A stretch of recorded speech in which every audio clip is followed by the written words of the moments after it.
Assalomu alaykum YouTube kuzatuvchilari. Bugun men yana o'sha Azamatjon.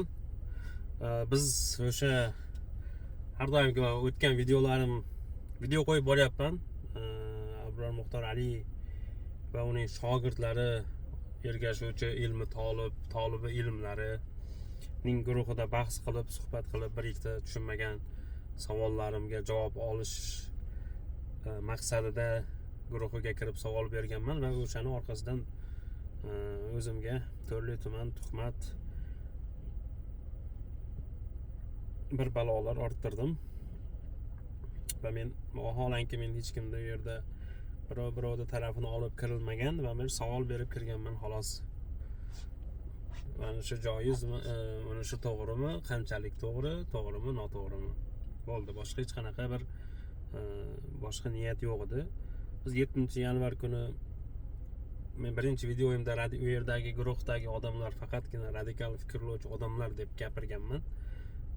Va o'sha videoyimni ko'rgan o'sha guruhni admini Abbos aka menga o'sha kun kirganimda savol berdi. Sen nima uchun radikal deding? Bu yerda radikalmi? Hamma radikalda bu yerda musulmon odam radikal bo'ladi degan jumlalarni keltirib men bilan bahs savol javob qilgandi. O'sha zapisni men tashlab bering deb rosa aytdim, tashlab bermadi va men chiqib ketganimdan keyin shoshib turgandim, chiqib ketdim va shundan keyin Abror Muxtor Ali bilan men haqimda suhbat bo'lgan. O'shani YouTube'ga qo'ygan ekan, o'shani hozir bir tahlil qilamiz, qani nima degan men haqimda.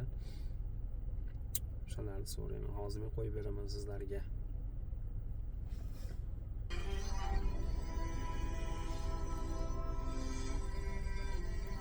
Tezlashtiramiz ozgina.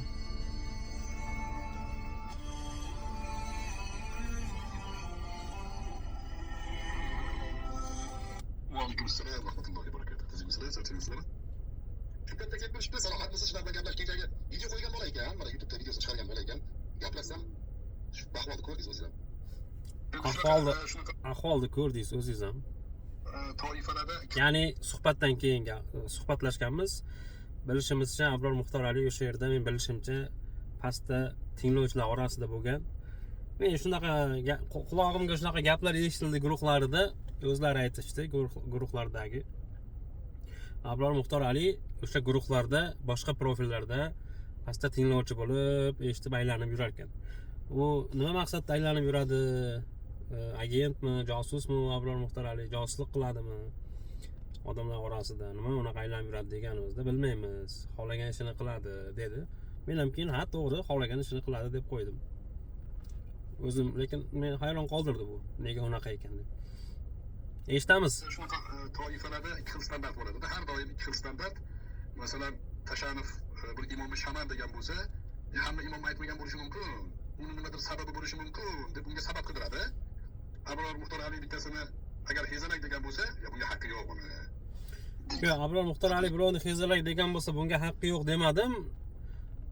U odam kelib arzimagan gap uchun yoki kelib turib, "Xo'p, uzr kechirasiz" deb ketgandan keyin ham uni orqasidan bo'lgan o'sha yomon meni ko'rsa hayzi keladi degan gaplarni tushunmadim men.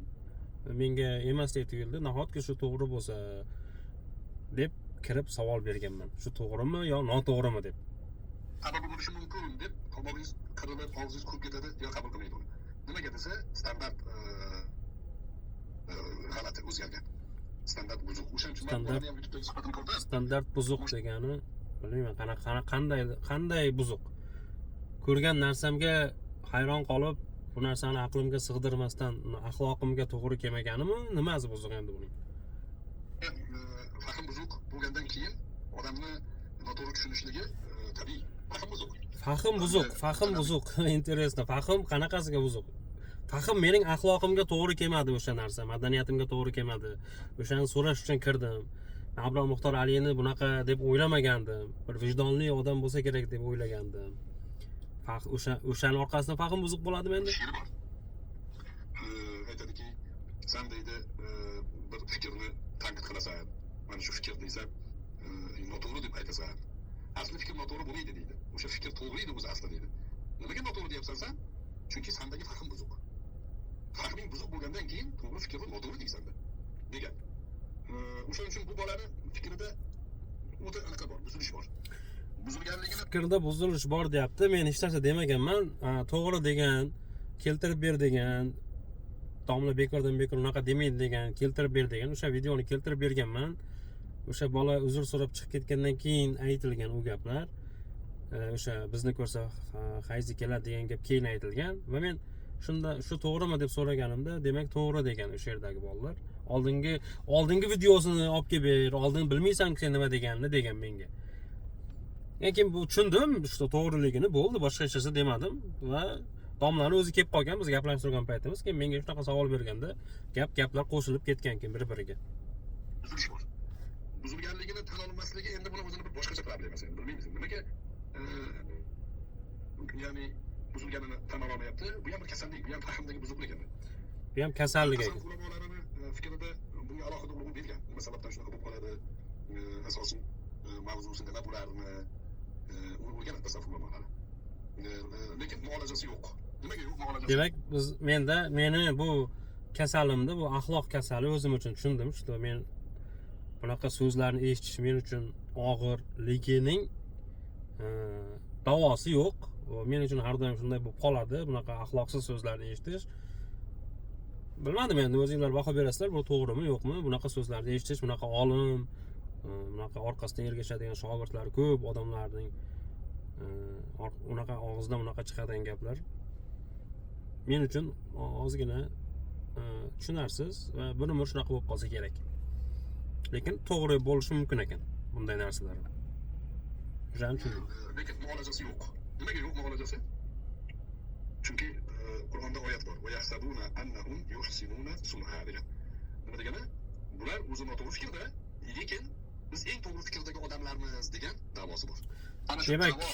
Demak biz noto'g'ri fikrda ekanmiz. Qur'ondan shunaqa oyat kelgan ekan. Demakki men noto'g'ri fikrda ekanman. Что bunaqa odamlar, har qanday odam, ayniqsa o'shaqa ko'pni ko'rgan, ko'pni o'qigan, ko'pni bilgan, orqasida shunaqa ergashuvchi tolibi ilmlari bor odamlarning og'zidan bemalol shunaqa gaplar chiqishi mumkin ekan. Bu nima dedi? O'zini to'g'rimizda bo'layapti. Ha, o'shani men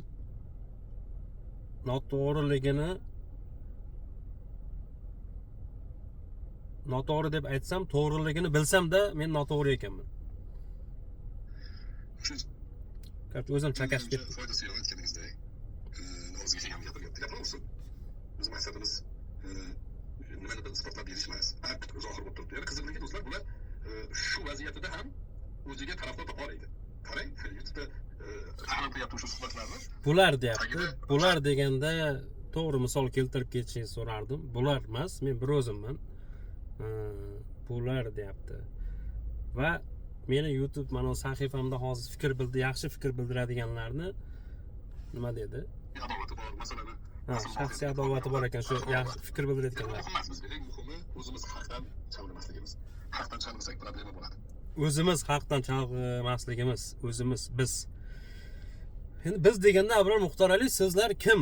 Kimsiz? Siz kimsiz? Hukumatmisiz? Kimsiz? Biz faqat hukumatni o'rtaga qo'yasiz, sizga birov gapirsa, siz hukumatmisiz degan savollar endi. Yoki kimsiz yana biz degansiz? Meni hech qanaqa shogirdim yo'q, meni hech kimim yo'q. Men birov tingla demayman, men uni o'qimayman demayman deysiz, lekin biz deb gapirasiz har doim. Shuning uchun haqdan o'rgatishimiz kerak. Gapiramiz, nima anaqasi o'zgaradi. To'g'rimi? Nima deysizlar? To'g'rimi, nima deysizlar deb o'sha yerdagi shogirdlariga savol beryapti. Qani nima derkan eshitamiz, to'g'rimi yo'qmi? Assalomu alaykum. Lekin shu yerda Alaykum assalom va rahmatulloh. Ustozim. Sizni 2019dan beri eshitaman. Eng orzularimdan bittasi siz bilan gaplashish edi. Kecha ularni bu gruppaga ham. Bir bor siz bilan ko'rish ustozim. Alloh rozi bo'lsin sizdan. uzr, beodoblikka yo'ymaysizlar. Marojnim erib ketyapti, marojni oldim. Yoshligim esga tushib ketdi-da, marojni yalaganmiz-ku. Zamonda eshitganimdan faxrlanaman. Orizga foyda qilsin endi mavzularni anaqasi shaxsiy emas o'zi, biz shaxsiyatimiz haqida mavzu qilayotganimiz yo'q edi. Maqsadimiz haqni o'rganish, haqni bilib olish, haqni zohir qilish to'g'rilari. Shuning uchun muhimi biz haqda tur berishimiz kerak. Uni o'rganish kerak. Mana hozirgi odamni o'sha gapida, suhbatida o'zini o'zi inkor qilishligi 100% ko'rinib turibdi. Radikalizmga noto'g'ri ta'rif aytyapti. Radikalizm nima? Desa, falonchining gapini noto'g'ri, meniki 100% to'g'ri desa radikalizm yo'q. Bu radikalizm bo'lmaydi. Masalan, men islomni 100% to'g'ri deyman. Boshqa dinlar millionta din bo'lsa, hammasi xato deyman. Bu radikalizm emas. Qachon bu fikr radikalizmga aylanadi? Hammang o'zingni fikringni tark qilib, men aytgan gapga kelishga majbursan. Bo'lmasa, senga nisbatan chora ko'ramiz desa, bu radikalizm bo'ladi. Chora agar keskin bo'lsa, ekstremizm bo'ladi. Ta'rifni bilmaydi o'zi. O'zicha tushunmagan. Hozir radikalizm sanlarniki, islom to'g'ri deyapsan, qolganini noto'g'ri deyapsan, radikalizm desa, unda saniki ham radikalizm. Sen o'zingnikini to'g'ri deyapsan, biznikini noto'g'ri deyapsan. Radikalizmmi? Radikalizm. Seni fikringni qabul qilishga majburmiz desak, ha deyapsan. Bu radikalizm. Unaqa gap bo'lmagan. O'sha zapisni keltiringizlar, menga tashlab beringizlar va men uni qo'yaman. Bu yerda hozir yana tuhmat bo'lyapti. 5-6 kundan beri aytyapman, zapis tashlab beringlar desam, yo'q deyapti admin. O'sha kun tashlab beringlar deganimda aytdiki, biz domlalardan kattalarimiz bor, bizni boshimizda, ulardan maslahat qilib keyin tashlayman dedi. Mo'y maslahat tashlashni ruxsat bermagandir. Meni hozir ko'rsatayotgan bo'lsa, tashlab bering, Abbos aka.